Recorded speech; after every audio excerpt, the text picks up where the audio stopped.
Oh yeah, that's right. By now you know how it is. I'm gonna be on TV, the Lifetime Network, February 20th, on a show called This Time Next Year.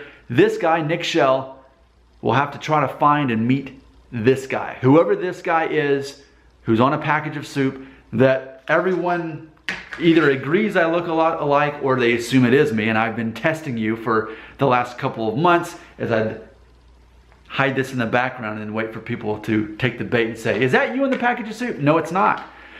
But on the Lifetime show that I'll be on, you'll watch me for an entire year of my life trying to find this guy. What I want to ask you is, if you were in my situation, if you were going to be on a TV show in which you had a year to find and meet your doppelganger, how would you go about doing it?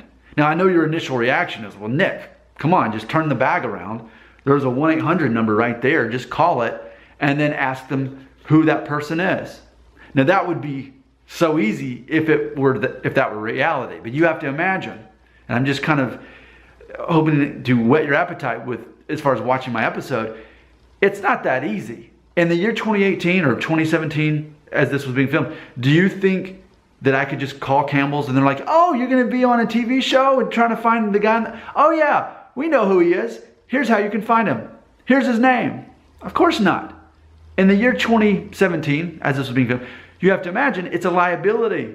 So even if people know who he is, or at least know how to find him, it's a liability on them. Because what if I end up being a crazy guy and I'm not really on a TV show and I'm some kind of stalker? So you have to know that it's not as easy as just calling a number on the back of a bag and calling Campbell's and asking them. It's a liability. So imagine that. So with that being said, if you were in my situation, how would you have gone about trying to find your doppelganger on a package of soup? And ultimately, I want to ask you this. In the end, if I'm able to even find him, how did I find him? What did it take? It's not as simple as calling a toll-free number on the back of a bag. It's not that simple. It's a liability issue. I'm saying all these things to get you curious about my show because it's actually more interesting and even complicated than it sounds. So what I want to ask you in the comments, if I'm able to find him, what will it take to find him? How would you do it? How would you find your doppelganger on a package of soup? I'm Nick Shell. You can see this episode on the Lifetime Network, February 20th. It's called This Time Next Year. And by the way, if you haven't subscribed to my channel, I need 1,000 subscribers by February 20th, the same day this airs. Complete coincidence, but if I can't do that, YouTube cuts me off. They won't let me make money off of videos anymore, which means I don't know how much time I'll spend making videos anymore for this channel if I'm not able to help provide for my family as a stay-at-home dad making that. So keep all that in mind. I very much appreciate you subscribing.